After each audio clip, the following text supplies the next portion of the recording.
Arriva finalmente un nuovo modello di Hack 04, perché sapete che Bull Padel alterna, diciamo, i lanci delle racchette un anno Hack e un anno Vertex, e finalmente appunto si aggiorna questa Hack 04. Sappiamo che l'anno scorso si era un pochettino facilitata, quest'anno come sarà? Più cattiva o ancora più facile?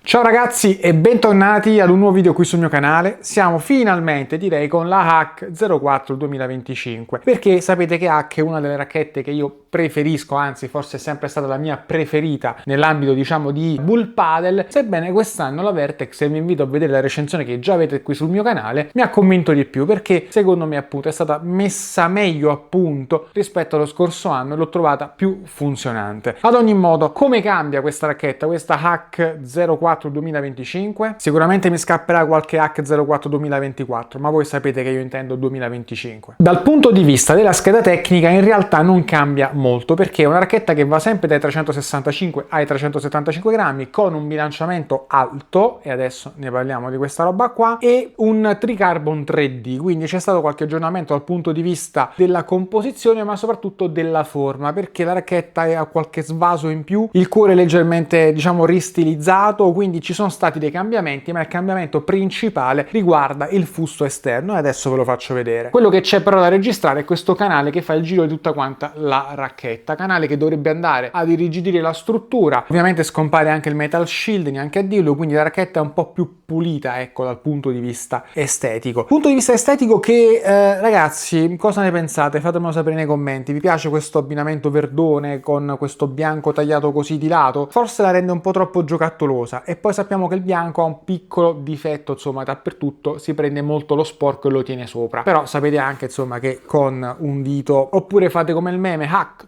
e quindi pulite la racchetta, sapete che un po' viene via. Altra novità, insomma, l'abbiamo visto pure sulla Vertex, fanno la loro comparsa gli shock out nei 4 punti, diciamo, esterni, nei 4 fori esterni della pala. Al solito non c'è il chiavino, quindi se li volete tirare fuori dovete architettare con qualcosa, ecco, che sia una graffetta oppure una matita. Insomma, fate attenzione, perché comunque quando tirate fuori potete rigare la racchetta. Attenzione e fate piano. Torniamo alle specifiche. Dentro c'è il solito multi-EVA, racchetta che ha un tatto sostanzialmente qualcosa più di medio, sicuramente. Ad ogni modo mi piace, diciamo, la scelta di questo nuovo sistema per lo spin. Ve l'avvicino, vedete che sono cerchi concentrici, bella, pulita, razionale esteticamente. Dal punto di vista delle scelte Esacor non ne parliamo, sapete già il mio pensiero, e qui però vi faccio una postilla.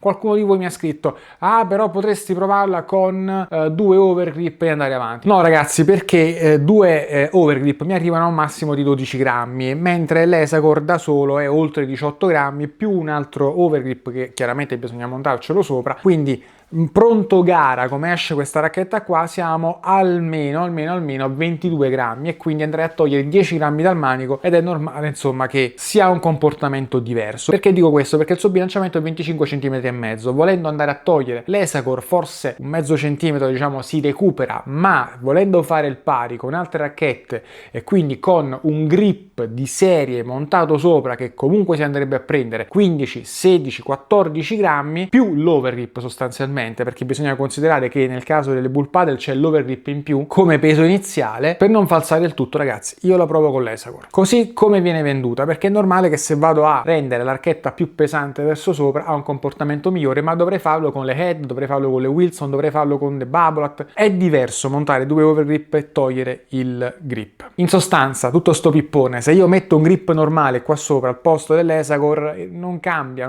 niente, può cambiare un millimetro, e quindi andiamo avanti. Solito laccetto, solita racchetta, non lo so, andiamo subito a vedere in campo, ma prima di farlo iscriviti al canale se ancora non l'hai fatto, perché ragazzi il 70% di voi che guardate il mio canale ancora non siete iscritti, perché forza, premete quel pulsante, iscrivetevi e facciamo crescere questa community il più possibile. Ovviamente un grandissimo like a tutti i miei contenuti, così facciamo girare meglio il tutto su YouTube e l'algoritmo, diciamo, mi regalerà qualche emozione in più. Ci vediamo poi 22, 23 e 24 novembre al Padelness, la prima fiera del padel del fitness a Napoli. Mostra l'oltremare reclamare, qui in descrizione avete il codice sconto per assicurarvi i vostri biglietti. Ragazzi, ci sarà di tutto al Padelness, anche dei tornei. C'è un torneo VIP Star, quindi bella roba onestamente, più diciamo diversi tornei amatoriali con montepremi. Seguitemi su Instagram per questo, così vi aggiorno per tutto. E per concludere diciamo gli spot tra virgolette, ricordatevi Trident Padel, avete qui sotto sempre il mio codice sconto per andare direttamente a acquistare i completi che mi vedete adoperare quando gioco. Basta così, andiamo avanti. Come gioca questa Bull Padel Hack 04 2025? Vale la pena rispetto alla 2024 fare il cambio per questa racchetta qui? La risposta è non lo so e vi dico il perché. La racchetta indubbiamente ha dei miglioramenti rispetto allo scorso anno, indubbiamente è più matura, indubbiamente diciamo questa scelta del tubolare è andata a dare qualcosa di più interessante, ecco, dal punto di vista della rigidità generale, e indubbiamente il tatto è migliorato. Questo è una roba che va detta da subito. La racchetta è più connessa alla palla ed è tornata da questo punto di vista a un filo di quel nervosismo, ecco, che aveva un po' prima. Sapete che io ho sempre amato la Hack 03, non quella dell'anno scorso, quella degli anni prima sostanzialmente. Lei si va a riprendere un pochettino quel tatto lì, ecco, ma mantiene anche una certa facilità come quella dell'anno scorso, per cui si va a configurare come una racchetta che ha un po' il comportamento un filo facilitato dell'anno scorso e una maggiore prestazione sicuramente rispetto all'ultima Hack 03, che non mi aveva fatto impazzire, anzi mi aveva fatto dire: perché Bull Padel mai cambiato sta racchetta qua? Se me la vuoi cambiare, toglici l'Esacor e mettici un manico regolare con l'accetto che esce dal centro, se proprio la vuoi cambiare. Però c'è da dire che il passo in avanti c'è stato. Già dal fondo è una racchetta che sento con maggiore uscita di palla, sento più piena, ha un tatto più diretto, ha uno spin migliore senza dubbio rispetto allo scorso anno, e già lo scorso anno era buono, la Hack era migliorata tantissimo dal punto di vista dello spin facile. Qui trovo che adesso lo spin sia anche abbondante. Questa soluzione diciamo a cerchi concentrici, anzi direi più che a cerchi concentrici è più a labirinto concentrico, una roba fighissima, ti intrippa gli occhi se cominci a guardare, fai il giochino di come devi uscire qua sopra. Ecco, magari questa è una cosa utile perché se stai al campo e piove magari puoi prendere la penna e dal centro puoi tracciare la linea per uscire fuori dal... vabbè, basta con le cavolate. E questo era un trip mentale che mi era venuto rispetto a sta roba qua, che mi è piaciuta onestamente. Tornando al gioco dal fondo, non è facile in assoluto, però devo dire che rispetto alle hack appunto di un tempo è indubbiamente più facile. Di quanto? Non di tantissimo. Secondo me è una racchetta che va comunque bene già nelle mani di un intermedio pieno, ecco. Al di sotto non andrei a prenderla.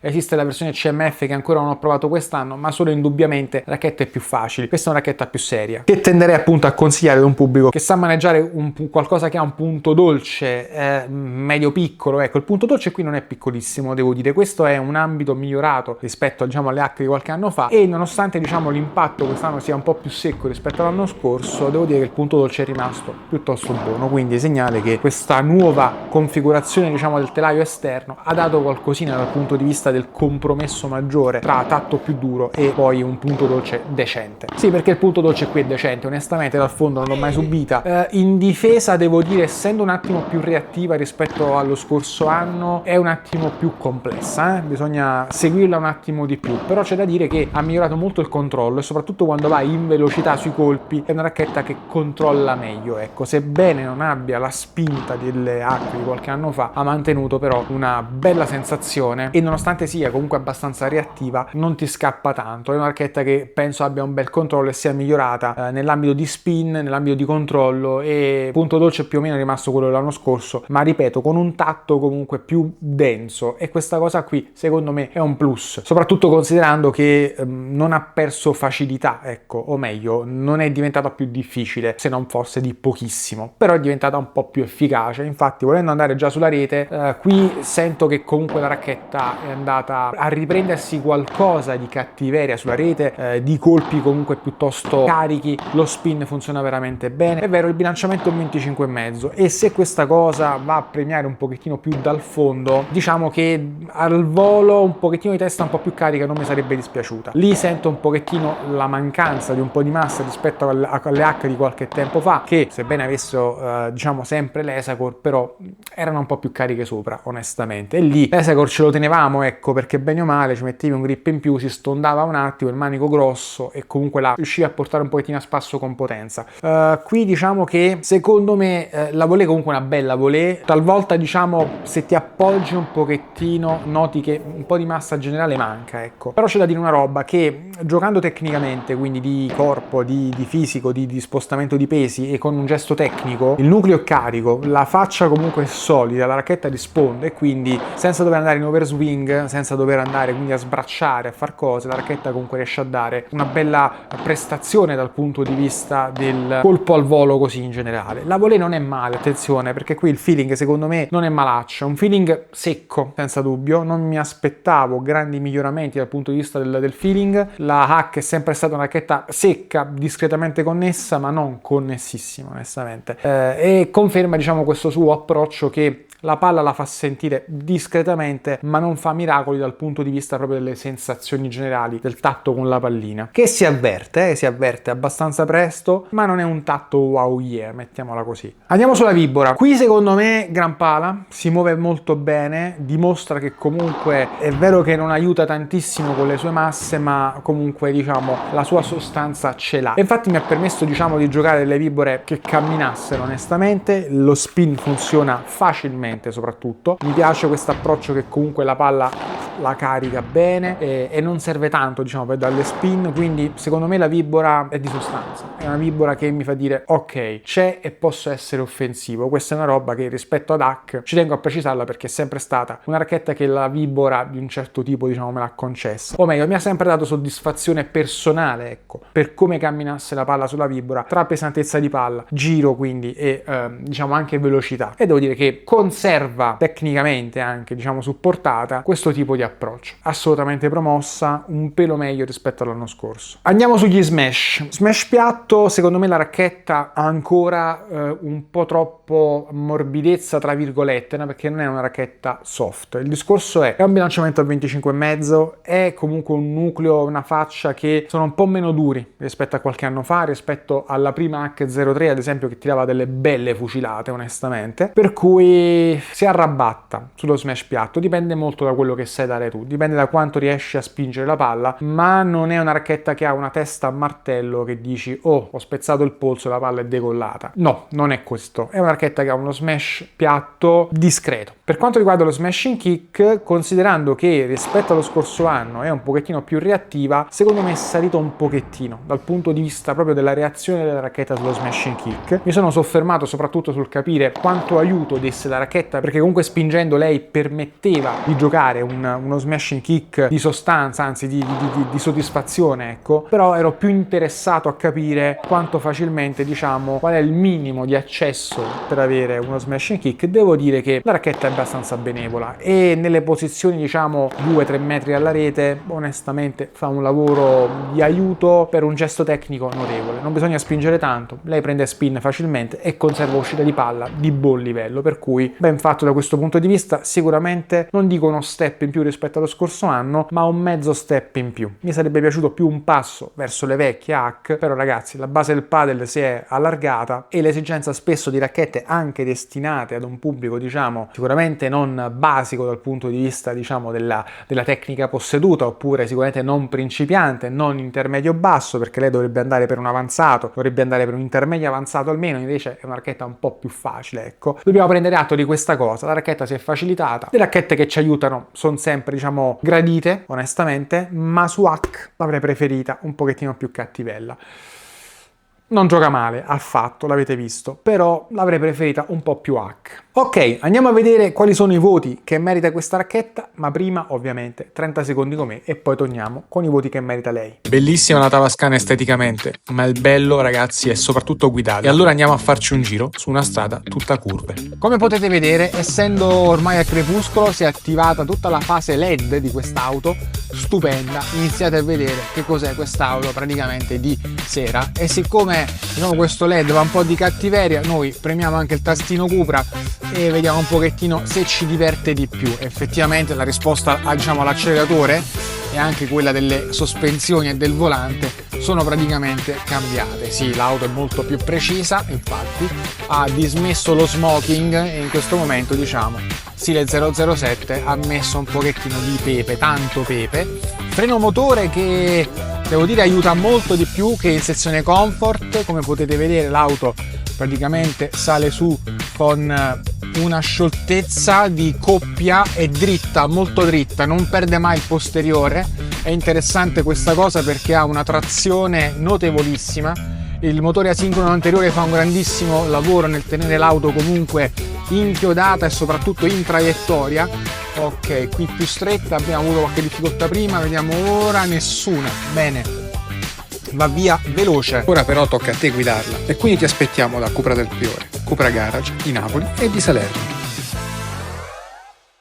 E rieccoci qui, vediamo che voti merita questa Hack 04 2025. Uscita di palla, le do un 7. L'uscita di palla è di sostanza, la racchetta è un filo più secca, permette più potenza, ma l'uscita di palla comunque è rimasta di buon livello. Punto dolce, anche qui devo dire non male, me l'aspettavo peggio, è una racchetta che comunque vuole essere tecnica, ma alla fine non è tanto tecnica. Le do un 7 per il punto dolce. Controllo, qui secondo me è migliorata, le do un 8 per il controllo e comunque non mi ha fatto mai rimpiangere altre scelte dal punto di vista del controllo. Potenza. La potenza sicuramente non è bassa, è una racchetta che comunque spinge. Preferirei che spingesse di più, ma comunque un 8 più per la potenza ci sta. Maneggevolezza. È vero che è una racchetta, l'ho detto prima, lei è 368 grammi senza l'accetto, bilanciata 25,5. Si muove bene, si muove sicuramente bene. Non è un fuscello perché un po' di masse ce li ha, un po' poche secondo me sulla testa, però in generale è una racchetta abbastanza stabile. E per la maneggevolezza le do un 7-. Comfort. È più rigida dell'anno scorso, ma penso sia una racchetta comunque che un occhio al comfort ce l'ha, non tantissimo. 7. Feeling. L'ho detto, è una racchetta rigida, ma non di quelle che fanno sentire la palla in maniera wow yeah. Però la palla si sente. 7,5 per il feeling. Spin. 8,5. Bel lavoro, è stata rinnovata molto bene da questo punto di vista. Stabilità. 7,5. La racchetta è stabile. Gioco dal fondo. Secondo me è qui che è migliorata per davvero. Le voglio dare un 7+, perché è propositiva, è reattiva e mantiene uscita di palla, quindi una combinazione che fa magari piacere al giocatore che non vuole la racchetta blanda ma che comunque abbia un minimo di aiuto. Uscita di parete 8, è sempre tanta roba con la hack. Colpi al volo, secondo me 8,5 ci sta tutto, più per la vibora che per la volée. Smash piatto non male, dipende molto da quello che sai dare tu di braccio. Lei non si oppone perché comunque non mangia la palla, ma le manca un poco di massa in testa, le do un 8- per lo smash piatto. Smashing kick, qui devo dire che conserva sempre una buona energia, come detto prima fa un buon lavoro anche minimamente di aiuto. 8,5 per lo smashing kick, tra spin e uscita di palla se la cava bene, però attenzione, uscita di palla tra ritmo medio e medio alto, non facile. E allora questi sono secondo me i voti che merita questa Bull Paddle Hack 04 2025. Se voi l'avete provata scrivetelo nei commenti, fatemi sapere che cosa ne pensate, potete anche scrivere la vostra pagella nei commenti così aiutate anche altri ad avere una media, ecco. Per quanto mi riguarda, racchetta esteticamente bella, racchetta che dinamicamente è bella, onesto, al di là delle critiche, al di là diciamo di ciò che può essere una recensione, secondo me è una racchetta che funziona molto bene. Non è la hack di qualche tempo fa, sì, ma come detto il mercato si è allargato, Bull Paddle si è andata a ricercare, ad arrabattare qualcosina in più dal punto di vista probabilmente delle vendite, aprendo più all'intermedio, laddove diciamo le vere hack, almeno un intermedio avanzato, diciamo lo desideravano per una questione proprio di continuità di gioco, per sostanza di gioco, però non è morta la hack, mettiamola così, è ancora viva, è un po' più facile, un po' meno bonacciona rispetto all'anno scorso e grazie a Bull Paddle per questo, ma di sostanza ne ha. Per cui se la volete la trovate su Padel Pro Shop, codice sconto Ferro10, 10% su tutto il carrello ragazzi. Quando avete bisogno di qualcosa per il padel, Padel Pro Shop è la vostra soluzione col mio codice Ferro10, così mi sostenete anche e questo canale può fare sempre di più per voi. Quindi sotto con gli acquisti sempre e solo su Padel Pro Shop, che sia una scarpa, una borsa o una racchetta. Anche le palline, ci sono tante palline sempre in offerta. E ogni ultimo giovedì del mese c'è il Padel Pro Shop Thursday, quindi con le offerte mirate, quindi seguitemi su Instagram perché vi aggiorno sempre lì. Per quanto riguarda me ragazzi, iscrivetevi al canale se ancora non l'avete fatto, lasciate sempre un grande like a tutti quanti i miei video e ovviamente, come appena detto, seguitemi su Instagram che è fondamentale crescere un po' su tutti i social. Vi saluto con questa Hack 04 2025 e ci vediamo al prossimo video.